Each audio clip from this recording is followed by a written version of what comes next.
देखो अपना हो गया सिलेबस कंप्लीट एनाटॉमी आयुर्वेदा, एक चैप्टर से लेके 13 चैप्टर तक कैसे इन करके अपन ने पूरा करा दिया। इसमें मेरी गलती यही थी कि मैं थोड़ा डिले कर दिया सिलेबस को कराने में, लेकिन बाकी सब कुछ ठीक था। अब अपन ने देखो चैप्टर वाइज नोट्स दिए हैं, चैप्टर वाइज क्वेश्चन दिए हैं आपको। अब करते हैं क्वेश्चन बैंक, जो मैं अष्टांग में भी दिया था आपको, पदार्थ विज्ञान में भी दिया है, इसी तरीके से एनाटॉमी में। ये क्वेश्चन बैंक होता क्या है? क्वेश्चन बैंक क्या होता है एक्चुअली में, जो पिछले 5 से 7 साल के, 8 साल के, 10 साल के, मतलब मैक्सिमम 10 साल के, 10 साल तक के क्वेश्चन जो आते हैं ना एग्जाम में, चाहे वो राजस्थान में हो, चाहे वो यूपी में हो, चाहे महाराष्ट्र में, जो कर्नाटक में, किसी भी मतलब ऑल इंडिया के किसी भी कोने में से जो पेपर आते हैं, उनमें से जो क्वेश्चन आते हैं ना, जैसे कि एनाटॉमी आयुर्वेदा के जो क्वेश्चन आए, वो मैं सबको एकत्रित करता हूँ। अब एक कोई क्वेश्चन 5 बार आता है तो उसको मैं एक बार ही मेंशन करता हूँ इसमें, ताकि वो संख्या नहीं बढ़ाए।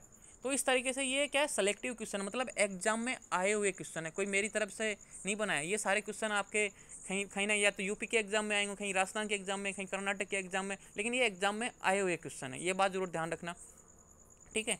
और इन क्वेश्चनों को सोल्व करने पर बहुत से बच्चे क्या होते हैं कि भाई एग्जाम के टाइम पे नर्वस रहते हैं कि सर इंपॉर्टेंट बता दो, तो ये इंपॉर्टेंट है, ठीक है। बोलते हैं ना कि इंपॉर्टेंट क्या है, ये इंपॉर्टेंट है, क्वेश्चन बैंक इंपॉर्टेंट है। आप इसको सोल्व कर लोगे तब भी आप पास हो जाओगे। अगर ये जितने भी क्वेश्चन मैं इस क्वेश्चन बैंक में दूंगा वो आप सारे सोल्व कर लियो, सारे याद कर लियो ना, इनको भी रट लिया ना आपने, तब भी आप अच्छे से पास हो जाओगे, अच्छे से आपके नंबर आ जाएंगे।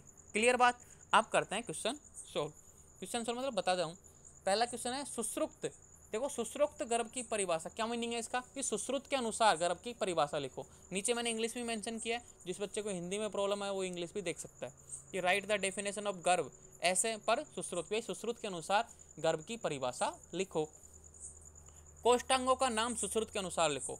अब मैं ऐसे थोड़ी बोल रहा हूँ कि मैंने लिखा है, ये एक एग्जाम में आया क्वेश्चन है कि राइट द नेम ऑफ कोष्ठांग एज पर सुश्रुत, ये सारे लिखाए हुए हैं। और आपको जो भी देखो ग्रुप आपके साथ मेंशन रहेगा, लगभग दिसंबर तक मेंशन रहेगा।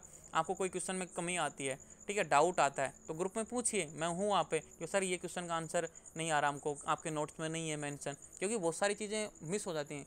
नहीं 99% तो मिस नहीं होती, लेकिन कभी बाई चांस गलती से कोई मिस हो गई तो आप ग्रुप में अवेलेबल हो, आप पूछ सकते हो, ठीक है।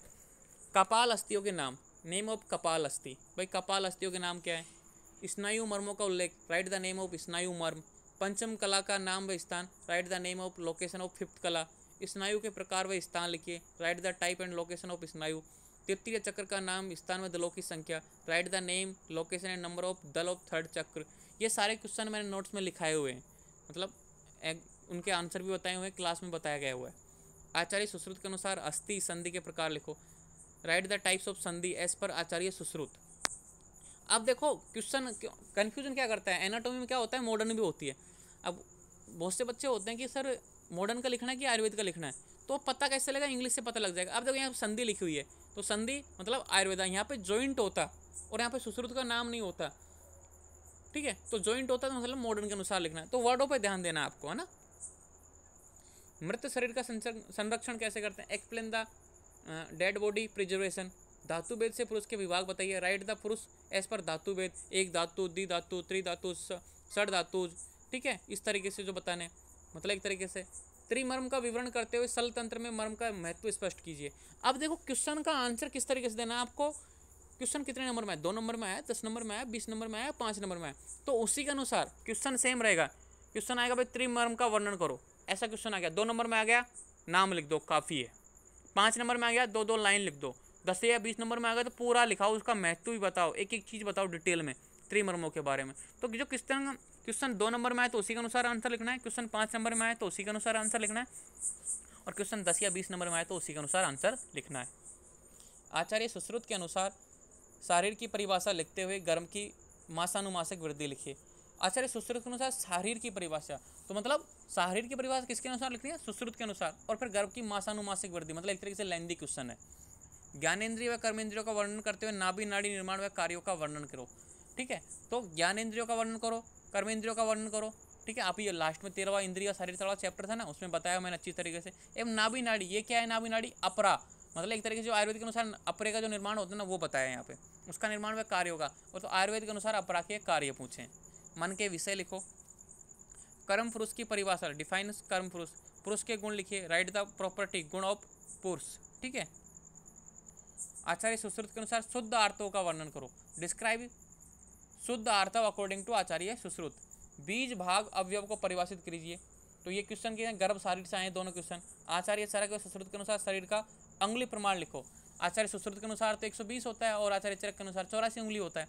राइट द अंगुली प्रमाण of body according to Acharya Charak and Sushruta. वसा को परिभाषित की। वसा से आप क्या समझते हैं, एक्चुअली में है क्या वसा, तो इसकी डेफिनेशन। आचार्य सुश्रुत के अनुसार प्राण व रस व स्रोतस के मूल लिखिए। आचार्य सुश्रुत के अनुसार प्राण व रस व स्रोतस के मूल। राइट द मूल ऑफ प्राण व रस व स्रोतस अकॉर्डिंग टू आचार्य। आचार्य सुश्रुत के अनुसार उदक्लु संधि के स्थान लिखिए। अब यहाँ पे देखो एक बात नोट किया आपने, आचार्य सुश्रुत के ज़्यादा क्वेश्चन आ रहे हैं। आचार्य सुश्रुत तो मोस्टली मैंने एक ही बात बताई थी कि एनाटॉमी की बात हो रही है, सुश्रुत के श्लोकों को ज़्यादा महत्वता देनी है। आचार्य चरक के अनुसार कोष्ठांगों के नाम लिखिए। राइट द नेम ऑफ कोष्ठांग अकॉर्डिंग टू आचार्य चरक। आचार्य सुश्रुत के अनुसार वृक्क की उत्पत्ति। अब देखो ये किसकी उत्पत्ति, मतलब किससे होती है, कि पित्त से होती है, कफ से होती है, किससे होती है, मतलब जो हृदय की उत्पत्ति किससे होती है, फुसफुस की उत्पत्ति किससे होती है, किडनी की उत्पत्ति किससे होती है, ये पूछा है कि वृक्क की उत्पत्ति बताइए किससे होती है भाई आयुर्वेद के अनुसार। ये मैंने बताया हुआ है कौन से चैप्टर में है, ये प्राण व स्रोतस वाले चैप्टर, स्रोतस वाला ना, उसमें ये है। हृदय के साथ साथ इसकी भी मैंने बताई थी। एक छोटी सी लाइन है, एक ही अक्षर का आंसर है इसमें। अस्थि मर्मों के नाम लिखिए।